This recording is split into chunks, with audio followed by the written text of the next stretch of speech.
Hello, and welcome to my podcast where I discuss the origins of all sorts of things. I'm your host, Danny Payne, and this is the Halloween edition of On the Origin of Everything. Today I'm talking about Halloween, or Halloween, depending on where you are. It's a weird word to begin with, Halloween, and plenty of weird traditions to go with it. Dressing up as ghosts, vampires, and monsters, carving faces into pumpkins, walking through neighborhoods, knocking on doors, collecting candy, decorating our houses with cobwebs and skeletons, turning front yards into graveyards. What are we doing? The whole tradition is centered around fear, death, and darkness. It's the one holiday that doesn't seem so holy, especially compared to Easter, Hanukkah, or Christmas. If you were to describe Halloween to someone who had never heard of it, they would think it was about sadness and gloom. But instead, it's fun. It's a great time. Why do we love Halloween so much, and where did these strange traditions come from? Let's get started. Listener beware, you're in for a scare. Not really, you're just in for a lot of information. Let's do it. To understand the origin of Halloween as we know it, we have to go back 3,000 years, because Halloween traces its roots back to the Celts, who were a cultural linguistic group that emerged in Central Europe around 1200 BCE. By the 1st century CE, the Roman Empire had either massacred them, forced them to assimilate, or at the very least ruled over their lands. But the Celtic people, their culture, and their traditions weren't completely erased from history. We know that the Celts in Ireland, Scotland, and the Isle of Man celebrated something called Samhain. It's spelled S-A-M-H-A-I-N. Samhain. Super phonetic. Samhain was a festival held at the halfway point between the fall equinox and the winter solstice, which falls on October 31st in our Gregorian calendar. This festival celebrated the end of harvest and the end of summer, and the beginning of winter. The word Samhain itself is Gaelic for summer's end. The Celtic year was divided into two halves, the light half and the dark half, or the life-giving summer and the death-bringing winter. These two halves met on October 31st, and because of this theme of the end of light and life and the beginning of dark and death, they believed that the veil between the living and the dead was thinner that night. I say night because the celebrations began at sundown. On this liminal night, it was thought that ancestors could enter our realm, and the living could also cross over to the other side. But what did this festival look like? Samhain was observed with a big feast and a big fire. There is much speculation surrounding the purpose or meaning of the bonfire, but one reliable source reported that while everyone was out harvesting, the fires in their fireplaces at home would go out, and part of the bonfire ritual was taking fire from it back to their houses to relight their fireplaces. I'm choosing to take these types of stories with a grain of salt, as most of what we know about Samhain's specific rituals comes to us through a medieval lens. In other words, it comes from writings from the 8th to 12th centuries, and very little information comes to us directly from the 1st century CE or earlier. But most scholars are confident that there was food and drink, a big fire, and the belief that ancestors would appear to people on that date each year. Not much about Samhain resembles Halloween besides the October 31st date and the whole thinning of the veil between worlds thing. But stay with me because this will all come together. The next component in the origin of Halloween comes from the ancient Romans, the same Romans that were governing over the Celts. They had their own traditions, and one of them contributed to the eventual holiday of Halloween. In February each year, the Romans celebrated Parentalia and Feralia, which honored their ancestors in a commemorative way. By contrast, on May 9th, 11th, and 13th, they celebrated Lemuria, which involved dealing with the restless or malevolent spirits. To appease these spirits, to keep them from haunting people, they would pour milk over or place little cakes onto their graves. The month of May seems like a weird time of the year to be worried about spooky things, right? Well, I learned that the Romans viewed May as an unlucky, impure month. It was a month to ritually cleanse and protect from wandering spirits, and their reasons for this were seasonal, cosmological, and even mythical. This is a whole other topic that we don't need to get into, Just know that May was regarded this way by the ancient Romans. So Lemuria, the Roman tradition of performing rituals to ward off restless spirits, would eventually get a Christian makeover in 609 CE, as the Catholic Church adopted, reinterpreted, and effectively replaced it with All Saints' Day. It was originally All Martyrs' Day, then later expanded to commemorate all of the saints, not just the martyrs, and we ended up with All Saints' Day, celebrated on May 13th at the time. Now, All Saints' Day is the modern English wording. Back in 609 CE, it was All Hallowen Day, Hallowen being plural for hallow. It later became All Hallows' Day. In the year 731, Pope Gregory III dedicated a chapel for All Hallows' Day in the St. Peter's Basilica in Vatican City on November 1st, and changed the date of All Hallows' Day from May 13th to November 1st, right next to Samhain. So since Samhain was on October 31st, the day before All Hallows' Day, in the Middle Ages, Samhain began to be called All Hallows Even. Even like evening, the evening before All Hallows' Day. Then early modern English turned All Hallows Even to just Hallow-e'en, dropping the all and contracting the Hallows Even to Hallow-e'en. And modern English turned that into just Halloween. It might seem weird to shorten even to just e'en, but this can be seen in some hymns. The one that comes to my mind is Nearer my God to thee, nearer to thee, e'en though it be a cross that raiseth me. So it's not that weird for Hallows Even to turn into Hallow-e'en. And then Halloween. Cool, huh?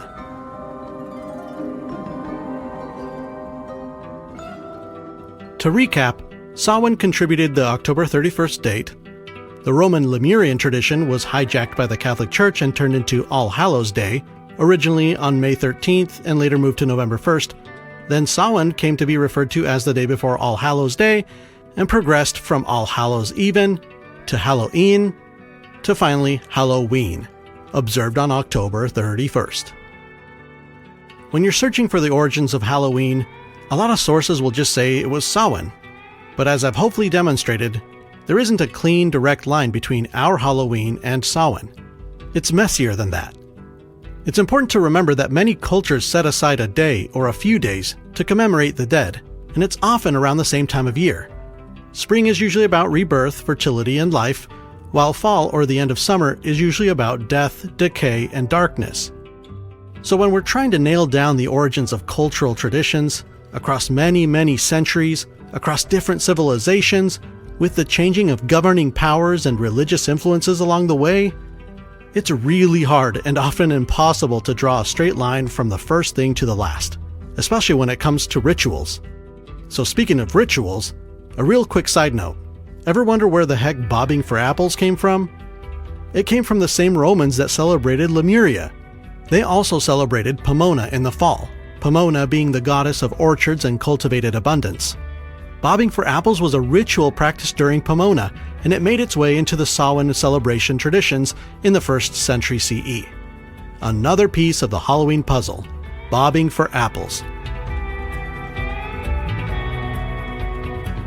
Alright, so even though we can't credit Samhain for being 100% the source from which Halloween emerged, the Celts and their tradition of Samhain are going to continue to play a role in shaping Halloween into what it is today.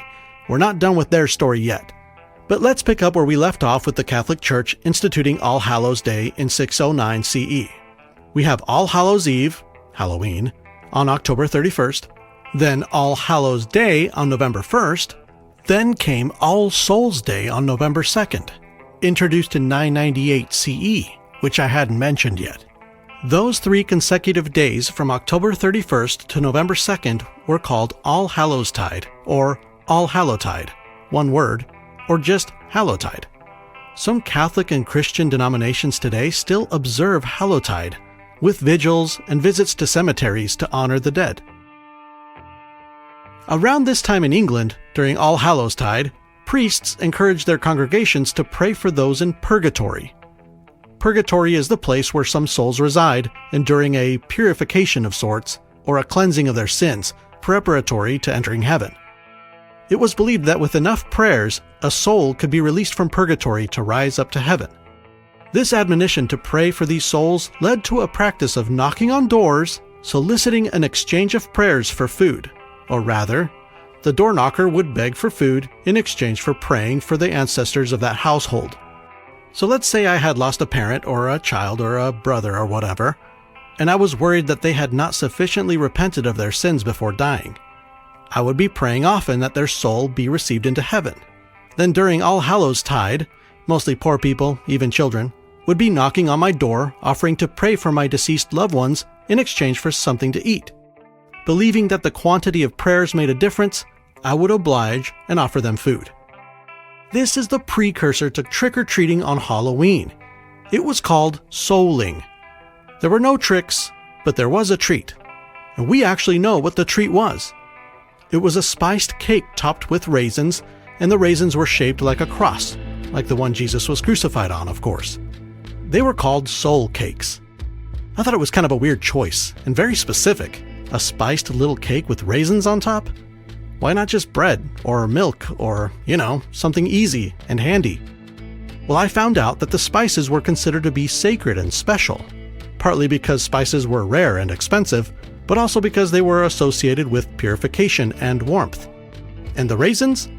Being that sugar was not a common household ingredient yet, raisins added sweetness to baked goods. It also makes sense that if this was a religious rite, something special would need to be offered to those soulers, not just some scraps you had laying around.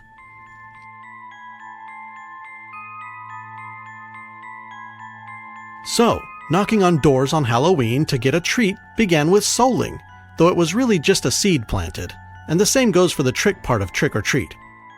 By the 16th century, there was a bit of rowdiness on Halloween, sometimes leading to destructive acts. To illustrate how this developed, I have to first explain guising. It is believed that guising, or disguising, was part of the Samhain rituals, which involved masks and costume wearing. It had something to do with blending in with the spirits, perhaps to protect oneself from them, or to honor them. We really don't know. But just as Samhain and Halloween merged, guising and souling merged. So mask wearing and going house to house was part of the Halloween tradition. And this is important because it played into the eventual destructive behavior on Halloween. Wearing a mask doesn't automatically turn a person violent, so what else could have led people to act this way in the 16th century? It wasn't satanic influence or anything like that. It was likely the result of something referred to as the Little Ice Age. If you've never heard of this, it was a real thing that happened in Europe and North America from 1300 to 1850 CE, where a period of cooler climate caused harsher winters, shorter growing seasons, and frequent crop failures, making life really hard for generations. In the 16th century in particular, Europe experienced famine and poverty while also undergoing the Reformation. So not only was there economic hardship, there was religious tension as well. If you put all of that together, the social unrest needed a release valve, and the night of Halloween, where a mask could give people some anonymity, was the perfect opportunity to blow off some steam. The destruction and violence experienced in Europe wasn't a representation of the trick part of trick-or-treat, but it would set a precedent of temporary social inversion, if you will, that would make a comeback in 19th century America. So hang on to that thought, because it'll come back later. In colonial America, you can imagine how much the Puritans didn't care for Halloween. Being that they wouldn't even play with dice out of fear of their potential satanic influence, they were definitely not into Halloween. But this is where we get back to Celtic influences.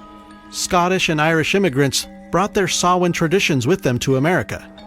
They would tell ghost stories and play fortune-telling games, which were mostly about who would get married next. Bobbing for apples was one of those games.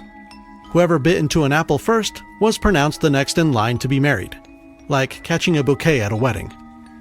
They also played mirror games, which involved looking into a mirror by candlelight, hoping to see the reflection of their future husband or wife. These Halloween games were just for fun, not serious sorcery or witchcraft. Irish immigrants also gave Halloween pumpkin carving. Metal lanterns were too expensive for a lot of folks, so as a sensible alternative, Celtic societies used hollowed-out turnips as lanterns. When they arrived in America, they were introduced to the pumpkin, a huge upgrade. Pumpkins were also conveniently ubiquitous during autumn, and the pumpkin lantern was naturally appropriated to Halloween. But what about the term jack-o'-lantern? Well, it comes from Stingy Jack, an Irish folk tale about a man who tricked the devil for personal monetary gain, and as a result, God wouldn't allow him into heaven when he died, and the devil wouldn't let him into hell either, out of spite. So he was cursed to wander the earth for eternity with only a turnip lantern to light his way. He came to be known as Jack of the Lantern. The first recorded mention of a jack-o'-lantern was in Nathaniel Hawthorne's short story, The Great Carbuncle, in 1835. And you know I had to go looking to see what the heck a carbuncle was. A carbuncle back then meant a gem, and in this short story, it's a gem that seems to glow brightly. The passage reads, "Hide it under thy cloak, sayest thou?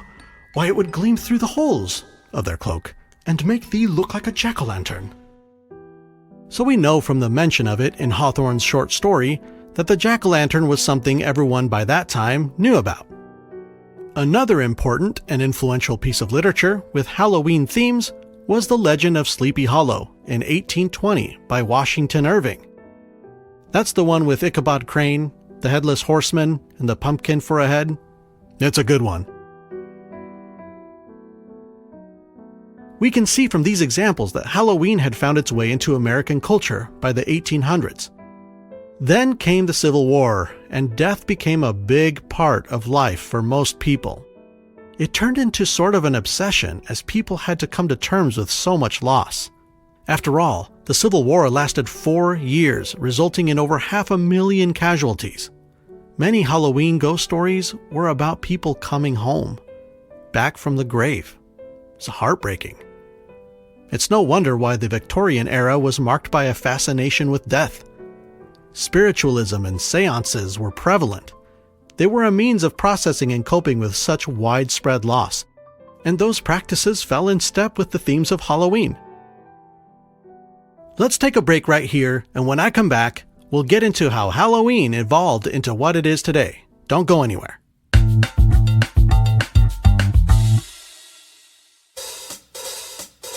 This episode is brought to you by Beelzebub.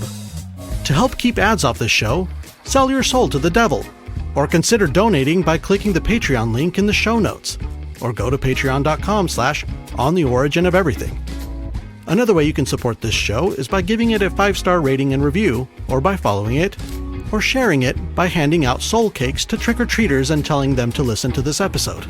Let's build a community of people that are curious and always learning. Now, back to the show. Part 2 picks up the origin story of Halloween in the late 1800s when mischief had crept in as part of the festivities. Tricks on Halloween is an American-born thing. They surfaced in urban Irish and Scottish immigrant communities. But why? A few reasons. Number 1, the Irish and Scottish were already familiar with guising, but also that social inversion thing I mentioned before. If all the other days of the year were about uprightness and order, Halloween was the one day to flip that on its head. 2, crowded urban areas offer a certain anonymity for getting away with mischief. And 3, kids will be kids. If they're already putting on masks, carving pumpkins, and telling scary ghost stories, it's a pretty natural progression from putting on costumes and going out to participate in spooky celebrations to hatching up schemes to prank people. It was all pretty innocent and good-natured, for a while, but these harmless pranks ramped up over time and reached a boiling point during the Great Depression.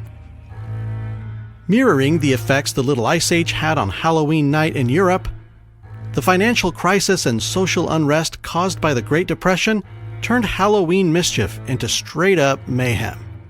Kids were throwing rocks through windows, setting buildings on fire, tipping over outhouses, and even derailing trains.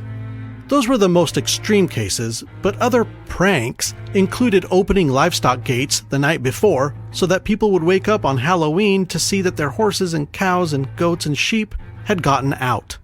If you know anything about owning livestock, that's a really mean trick to pull on someone. It happened so regularly that they came up with a name for it: Gate Night. Another prank was to deface houses, sidewalks, and public buildings with chalk, writing and drawing obscene things for everyone to wake up to on Halloween.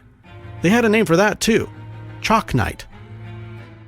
These destructive Halloweens or Halloween Eves were such a thing across the whole country that different parts of the states had different names for them: Mischief Night, Devil's Night, Hell Night, and Cabbage Night, which involved kids pulling up cabbages and throwing them at houses.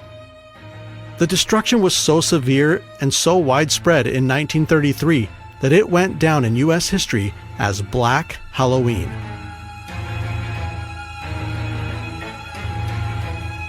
America needed a solution for this, but you couldn't just cancel Halloween. You can't put the genie back in the bottle. Halloween was here to stay, so what could be done about all the vandalism and chaos? To tame Halloween, towns across the nation put on all sorts of events for their communities, with the intent to keep children busy instead of getting into trouble. They threw town parties, dances, and even parades. It was a collective effort. Trick-or-treating was one of the initiatives of this effort. It combined the existing tradition of costume wearing and the pulling of pranks, and it served to replace the activity of going house to house defacing property with going house to house collecting treats. We basically bribed kids with candy to behave themselves on Halloween. The first recorded instance of trick-or-treating was in 1927 in Alberta, Canada. Over the years, it spread to the Midwest and eventually the entire United States. Going door to door dressed in costume was familiar to some immigrants who had been guising back in the British Isles and easily adopted trick-or-treating. And what about the aesthetics of Halloween? It has a classic look. The orange and black, the pumpkin carving style with the triangle eyes, and the jagged smile. We actually know who was responsible for this. It was the Dennison Manufacturing Company in Framingham, Massachusetts. They sold paper products, and in 1909 they began to publish the Dennison's Bogey Book, which was a catalog full of Halloween arts and crafts and homemade costume ideas, all made out of their paper products, mostly their crepe paper. This Halloween how-to guide was super popular, and their illustrations of what Halloween should look like or could look like by using their products standardized Halloween aesthetics. Look up Dennison's Bogey Book. You'll be like, yup, that's what Halloween still looks like. So cool. And get this, the 1920 copy I saw spelled Halloween, Hallow-Ian, the E'-en thing. I don't know if it was meant as a throwback or if that was a spelling that was still being used in 1920. Either way, I loved seeing it.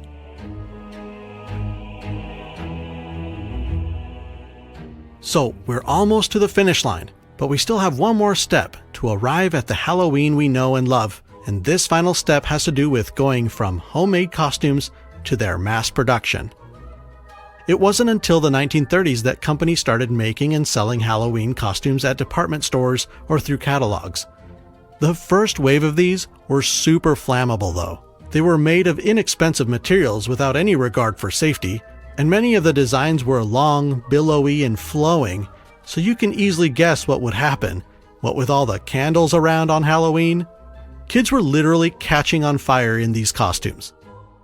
There were no regulations yet. The Flammable Fabrics Act that was passed in 1953 was later amended in the 1970s to include costumes, requiring them to be made of flame-resistant materials. That's why most of them are made of polyester these days, instead of gunpowder and gasoline. Actually, I think early commercially made costumes were made of rayon. Pretty flammable stuff. But yeah, the Halloween costume industry exploded, pardon the pun, even before there were any safety regulations. One of the earliest manufacturers that dominated that commercial space was Ben Cooper Incorporated. Right away, they licensed popular characters like Mickey Mouse and Popeye for their costumes. They were the first to do superhero costumes too. Smart move. And then Sears helped normalize buying ready-made costumes with their massive market share and their vast reach via catalogs and their numerous department stores. The rest of the Halloween story is more familiar to us alive today, with TV shows airing Halloween specials, reruns of It's the Great Pumpkin, Charlie Brown, a plethora of horror films, and of course, the continuation of decorating our front porches and handing out candy to trick-or-treaters.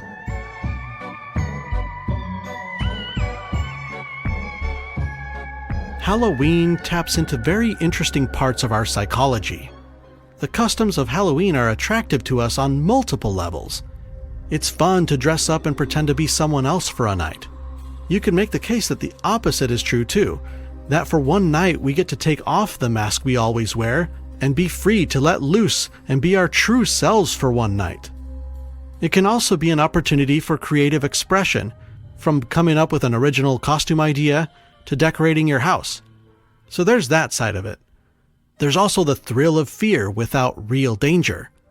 The psychological term for that is benign masochism. Then there's the appeal of leaning into the supernatural. The unknown and the unseen are intriguing to us, either as a curious recreation or as a deeper spiritual interest. And speaking of something deeper, maybe a bit less so now, but Halloween used to be a time to remember our ancestors. I would love to see more of that during Halloween, like Dia de los Muertos does. At the core of it all, I think Halloween offers us a way to deal with mortality.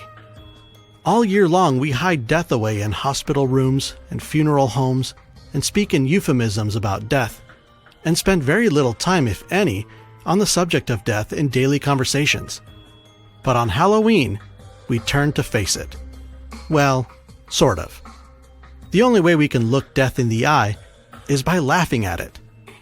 The masks and the costumes and the coffins and skeletons are there to trivialize our inevitable demise. And by doing so, we reclaim a little bit of power over the things that terrify us the most. That's it for today. What a fun origin story. Lots to unpack with this one. So many centuries to sort through and so many influences and contributions from the descendants of the Celts, the Romans, the Catholic Church, and eventually American consumerism. I hope this episode put you in the Halloween spirit. Hopefully you get plenty of trick-or-treaters if you celebrate. I know some people don't. But if you do, I really do dare you to hand out soul cakes this year. That would be so metal. Alright, well I'm gonna go listen to some Smashing Pumpkins, seems appropriate, and later watch my favorite movie of all time, The Witch. Until next time, so long. Research, music, and production was all done by Jezere Wilson. This podcast is listener-supported, owned and operated by Jez and myself under the On the Origin of Everything LLC in the United States. All rights reserved. We can be reached via email at info@ontheoriginpod.com.